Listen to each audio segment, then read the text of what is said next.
Welcome. My name is Rowan Neufeld. I'm the events coordinator for McNally Robinson Booksellers in Saskatchewan. Tonight's event is coming to you live from Treaty 6 territory, the traditional lands of the Cree, Saulteaux, Dene, Dakota, Lakota, Nakota, and Métis nations. It's my pleasure to welcome you to our first hybrid book launch. Special hello to anyone who's watching on the live stream from home, which if I set everything up correctly, you are seeing. Fingers crossed. And then for those of you who are in person, thanks so much for joining us. Out of an abundance of caution, we just ask that you keep your masks on for the duration of the event. We are so pleased to have Jennifer S. Wallace here tonight to launch Miss G and Me. We can give her a round of applause. She'll join us shortly to talk about the book, and if time permits, which I think it will, we'll have time to answer some of your questions. Jennifer S. Wallace is a French immersion teacher, judo sensei, writer, artist, and author. She wrote and published her first book, a nonfiction children's story called When He Opened His Eyes, Gordon's Story, about her firstborn, and that was published in 2009. Jennifer also writes articles and poems for Sister Triangle, an online women's magazine, and has led writing workshops and writers' events. In 2020, the non-published manuscript of Miss G and Me, A Daughter's Memoir, was awarded third place in the Saskatchewan Writers Guild John V. Hicks Long Manuscript Award for creative nonfiction. And Jennifer was born and raised in Saskatoon, Saskatchewan, Treaty 6 territory, and lives there with the loves of her life, John, Imogen, Isaac, and their 2 dogs. Please welcome Jennifer S. Wallace.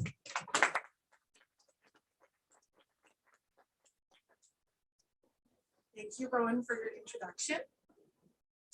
And I want to thank McNally Robinson for hosting this event. And it's just a real honor to be here tonight. I need to thank my publisher, Dina Driver with Driver Works Inc. And actually one of her books is just right here, front. And I'm really grateful for her for all her editing and all her work with this book. I also need to thank Creative Saskatchewan for their book publishing grant. I'm very thankful for their generosity and for the funding. Janet Williams, right here. She's the cover artist. She did this beautiful portrait of my mom and incorporated the symbols. And so I'm really thankful to Janet and for her being here tonight. And then for my family and friends, thank you for being here. It's really meaningful to see you here. And to all those who are online, thank you for joining us. It's really special that you've chosen your evening to spend here with me. So thank you. So let's get started. I'm going to do some reading of the book. And then after, like Rowan said, we'll have time for questions and answers. And then I'll do a sign over there in the corner. So I'd like to start out early on in the book. Kind of reminds me of how I got started thinking about this book. Ruth, Grandma yells for Ruth, my mom, from another end of the house. The house is in Bailliston, in the parish of Clarendon, Jamaica, and we're here for my grandfather's funeral. My grandmother is a force in her home. It is her domain. Often she speaks her mind, and at other times she leaves us guessing. There is no question she wants a response now when she calls. Calling out is common here. Messages carry across wooden slat floors and cool red tiled verandas, through open windows, off tin roofs, beyond cinder block fencing and to the hills. It's woven in the dialect. Come ya, soon come. You didn't hear me a call? She calls after my cousins this way too. When? Brandon? I hate it when she does that. Mom rolls her eyes and sucks her teeth like a disgruntled teenager. I'm a grown adult standing in a bedroom with my mother in my grandma's house. I have never seen my mom act this way. My mom is whispering conspiratorially to me about her mother, as though I'm one of her chums. She never had a chance to do this. Complain to anyone about her mom wasn't done. I can't stifle a giggle hearing her voice in my head calling, Ian, Andrew, Jennifer, Angela. Mom, you do the same thing with us. I reply. I do. She has. Drives us crazy, I assure her. "You'll soon come, Mummy," she calls back. Mothers, in my experience, always seem to be calling for their children to come. So there's lots of different parts in this story and lots of different excerpts. So you can take your bits and then come back. So soon after that one, I talked about the questions that I would ask my mom. Growing up in Saskatchewan, Saskatchewan in the 1980s, I was a kid always wanting to know more. The family historian, before I knew what history meant, I wanted answers to my questions. After having to answer questions people asked about my existence, like, where are you from? Naturally, I thought my mother would hold the answers to what I was looking for. She was the one who was different from other moms I had noticed. She was from Jamaica. How old are you, Mom? How did Dad ask you to marry him, Mom? Why did you come to Canada, Mom? There were many things I already knew. I knew my mom's name and her maiden name. And then the phone rang and my sister picked it up.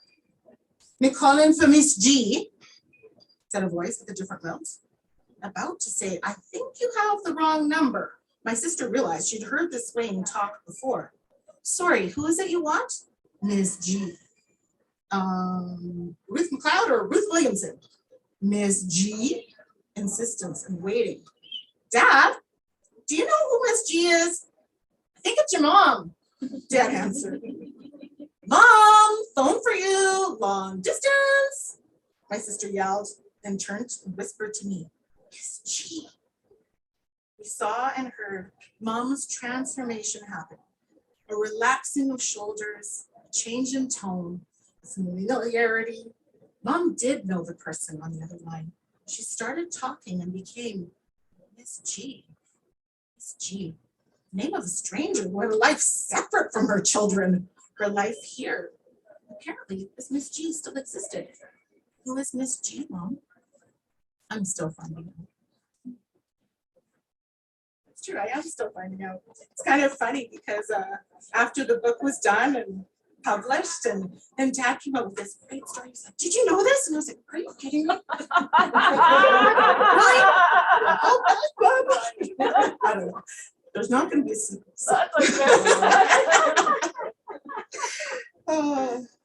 So there's poetry in this book as well. So I'll read some of the poems to you. She left hot humidity for dry cold, dry hot. Sycamore, banana, bamboo, for pine and poplar, mostly prairie. Outside, she gardens. Inside, the store-bought tropics, guava, papaya, lychee, mangoes, rice, and black-eyed peas, ginger beer, hot rum toddies for sickness. Give her children a taste of Williston, Clarendon, Jamaica. Do they know what it means? Do they feel color, or do they feel it only when someone asks, "Where do you come from?" Do they know? It gets straightened out of their hair. It's called a relaxer. Relax hair, calm down, fit in. But the landscape remains on their noses, on their lips. Water hits their hair and tightly curled roots suck moisture. When summer comes, their skin calls to the sun. Restore Jamaica's color to these Canadian kids. Here's another one about my mom when she was little. Before the jet stream, Mom, what did you do for fun? I, Miss G, don't like to sit indoors, sit around not doing things. I was a skipping, hopscotching girl. Gardening and sewing, purposeful movement, no slack, no sloth, thought I was staying with two aunties in Kingston would be adventure, holiday, capital of Jamaica, big city, big happenings. It was hot, suffocating, lack of breeze, lackluster. Left at their neat and tidy house alone while two aunties went to work. They did not last the week. Came home early to sweet crepe, myrtle, gardenia, and hibiscus rural air. Home where I could breathe, move, catch a breeze, and be me. So I like to think of her as that little hopscotching girl. Okay, Dad's turn for the heat now. I don't typically read this about my dad, but I think it's his turn to have a little bit of attention. So this next bit is about my dad, because people sometimes wonder, how did those two get together? The young man who dared. Her dusky complexion, confident ways, unyielding faith, evasive gaze. I knew I wanted to marry her. His repeated refrain. He asked her and asked her again. Catch her, capture her heart. Grown man so sure. Lost man, lost boy in part. Lost boy, not a lost boy, not really. Ian had lost his mother to cancer when he was 15. He waited on his mom at her bedside at home and at the hospital. Whatever he could get her, he fetched. Whatever to ease her breathing, he watched her ebb away. He couldn't stop her leaving. Losing her undid him more than a little, created a crack, an ache. Even though his dad was there, stalwart and providing, he was inaccessible, his softening imperceptible. Dad's faith rooted him. His older brothers had moved, but his younger brother and older sister, his closest family, always also rooted him. All the honorary aunties at church looked out for him. Baptized that same year, he went under the water, hoping to be a new person when he came up, yearning for connection and affection to be found. Despite girlfriends in different cities, he found nothing serious there. Chased as a young boy, now pursued, uncertain if he was a project. Instead, he found projects, always moving and doing, finding purpose, staying tethered. He became a teacher, like his mom, pursuing knowledge and learning, leading, inspiring, full of ambition, direction, and strong opinion. A teacher with youthful conviction, pulled and pushed by stories of injustice, the civil rights movement, words of Martin Luther King Jr., reading Black Like Me, going to rallies led by Tommy Douglas, a family hero, champion of underdogs. When Ian went to Expo 67 in Montreal, his eyes opened to the world, including Jamaica. He was ready to pursue more. He attended the University of Winnipeg to take his Bachelor of Arts, majoring in history and minoring in French. After 3 years, minoring in English, sorry, there was no way he was minoring in French. Sorry, Dad, it's true. After 3 years degree in hand, he came home to Saskatchewan and saw her. This vision sitting in his church, this beautiful brown woman from where he would find out. His life upended. She undid him, anchored him too. She was older and self-assured, a nurse who had traveled the world and ended up here. She was resourceful, self-reliant. He pursued her, relentless. She warmed to his attentions.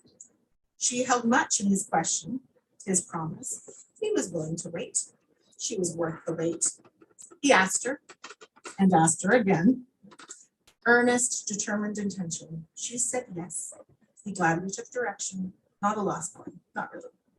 He waited for her timing. He waited and she showed affection. Knitted matching braided sweaters, his and hers, cooking meals to fill his frame. He gave her his all, she took his name. With all his being impulsive, sometimes caring too much, she mended and sewed his shadow to his self. Not a lost boy, not. Together bought an acreage, he built her a house, promise keeper, good father, dedicated spouse. Work, retired and traveled, knitted together, hearts unraveled, adventurers for 50 years. Some fights, lots of faith and trust, and maybe a little speck of pixie dust. Sorry, Pop, I just had to. Let me see where we are at for time. Okay, I'll just read a couple more and then we'll get to some questions and to our signing. If I could, I'm going back to Jamaica. If I could step off the plane in my mother's Jamaica into the island heat smells, put it on paper, scratch and sniff over and over the warm, humid, woodsy smell that remains in my clothes and my luggage when I return home there in the wooden bowl from Auntie. Scraping the bowl, I would pop it in my mouth, the curry kick on my tongue, ginger heat in my throat, salty sweat beads on my upper lip. More rum than raisin, liquid ice cream, sweet white flash of soursop.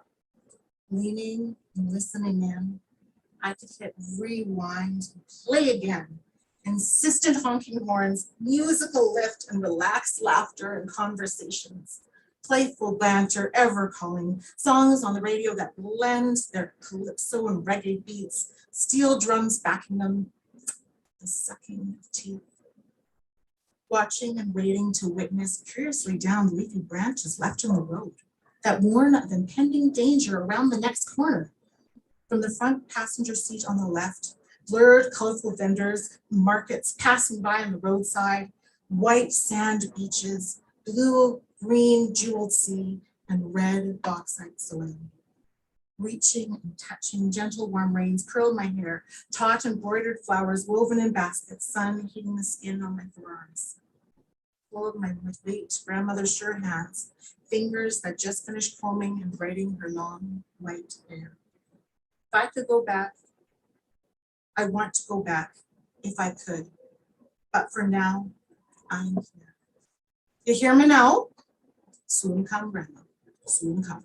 I think it's fun that we're in the travel section.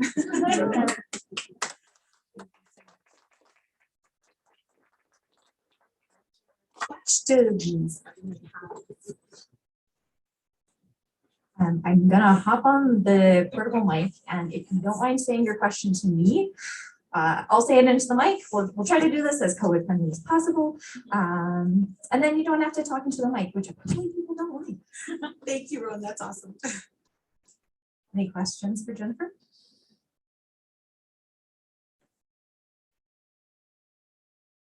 Some of us already know the answers. My husband said some of us already know the answers. Anyone who doesn't already know the answers have any questions for Jennifer?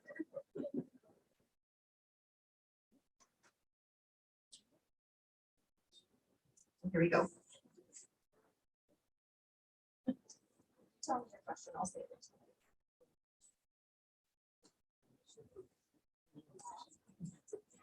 So you heard, how does Ms. G feel about the public release of her, what was the last word? Her community. So I will answer for my mom because she doesn't want to be put on the spot, even though that was part of my purpose of putting and me to the book. Originally, I had written a story back when I was 22 and given it to her and hadn't really asked her. And it just kind of been like, here you go, happy Mother's Day. And she's like, really? And I had just done it all secretively. And then 20 or so years later, I thought, it might be time for this. And I watched Call a Midwife, and there was a character from Jamaica who really resembled my mom and her experiences. And I went, this story needs to be told, and I need to do it the right way.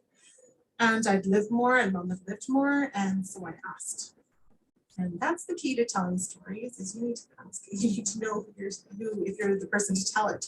So I asked her, mom gave me permission and was very gracious. We had a lot of interviews together. We had a lot of time together with this book. But it wasn't easy, and I think it's still not comfortable for her. Even being here tonight is not comfortable for her. She's a very private person, but she's been very gracious in allowing me to do this. I think she understands how important it is to hear stories like hers, stories of immigrant women, stories of women of color, and so I'm just really grateful for her blessing and for her supporting me in this. But it's not easy, but I'm also really thankful. Thanks for the question. Anyone else?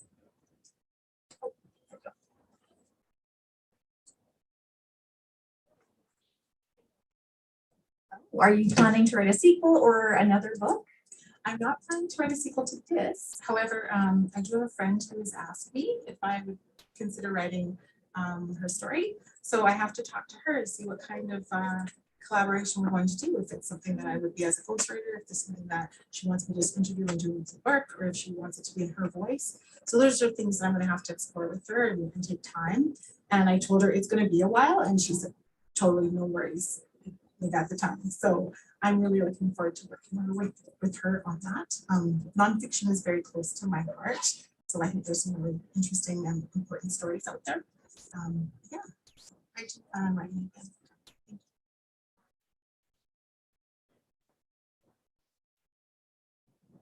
And let's see if anyone in the live stream has a question or idea.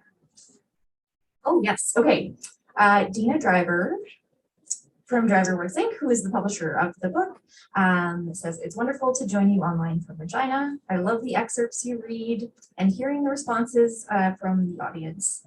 And thank you, Natalie Robinson, for hosting this Cyber Book event. Yes, thank you, Dina. Wish you could be Thanks here, for joining. but yeah, glad she's joining that way. And glad to all those who are online today. It's special to be able to share it in that way too. I could give some little insider things. So it was kind of fun. Janet Williams and I have known each other over the years, and not in this capacity through work. And but I always admired her work and loved it.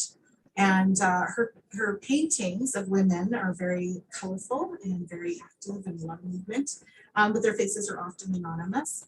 And when I asked Janet about this, we had talked about different things, and she finally came to me and said, Jennifer, it has to be your mom. It has to be her. It has to be a life lived. And I'm so grateful. I'm going to get all choked up here, but I'm so grateful that she saw that need, and that so she did such a beautiful job of representing my mom. Story. It's really cool because Janet's story is similar in that her parents also went to England to train as nurses and then came, and it's just so neat. It was meant to be. I really feel that this collaboration was for sure meant to be. So I just, whenever I see the cover, it just makes me really happy. And she also incorporated some symbols. There's a little bit about the symbols in the story that I drew, and she made that happen in the painting, and then said, sign it. And I was like, sign yours. She's like, that's your work right there. So it's like the coolest thing that I got to like sign the painting that Jeff did. It's really neat. So I'm really thankful. That's a little bit of insider knowledge for you though. So Janet Williams is awesome, and I'm also writing her names tonight. So extraordinary artist and artist. Oh, here comes the question. We got time for one more question. Awesome. Okay, well, might be a little two-parter. I was going to ask, you said there's some symbolism on the cover. Yes. If you could share that a little bit. And the other piece I was going to ask is, and I don't know if you have time for this for reflections, as you did this process, what did you learn about yourself? Okay, I'm just going to repeat that for the live stream if that's okay. So the question, and now of course, all the words are gone. Okay, sorry, the symbols. The symbolism, yes. So the question is about the symbolism on the cover. And part two was What she learned about herself. what she learned about herself in writing. Okay, awesome, thank you. So the symbols, there are 3 symbols on the front. There's a hummingbird, which is a doctor bird, the national bird of Jamaica, and then there's a teacup, and there's a prairie bird.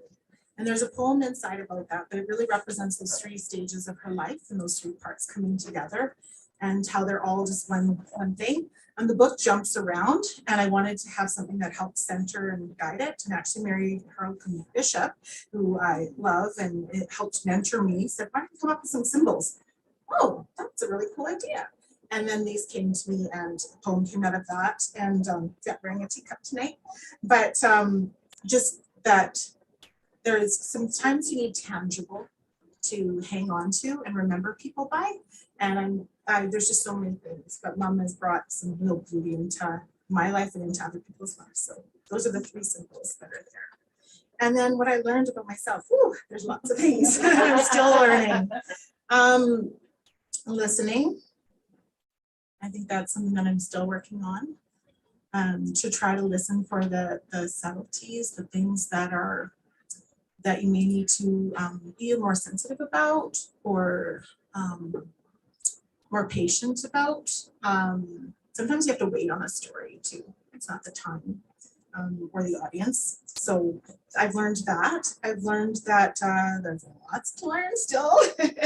Our relationship has deepened, I think. And then as a writer, I've learned that I have to keep reworking, and that process is neat and wonderful too. And that sometimes you find something later. We were really close to the end of the book when a story came about when I was little and about my own hair. And it was like, that was an important one. And that just came last minute.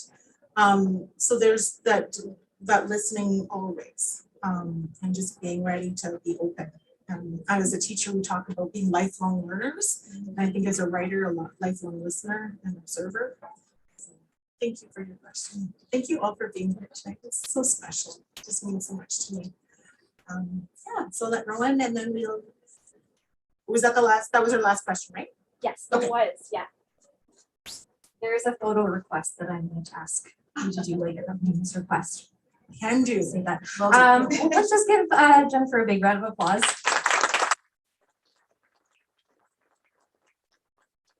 Thanks as well to Driver Works Inc., the publisher of the book. And thank you all for joining us either in person or virtually. It's really nice to see some people in this space again. It's been so long, so we really appreciate it. We've got lots of copies of Miss G and Me available for purchase. And so we hope you'll stick around and get one signed. We've got a signing table just over in the corner. You're more than welcome to get it signed before you leave, or you can purchase it first. As long as you purchase it before you leave the store, it's all good. Thanks again so much. Take care. Thank you.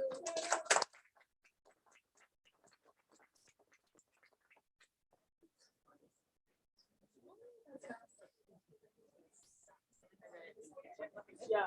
I know.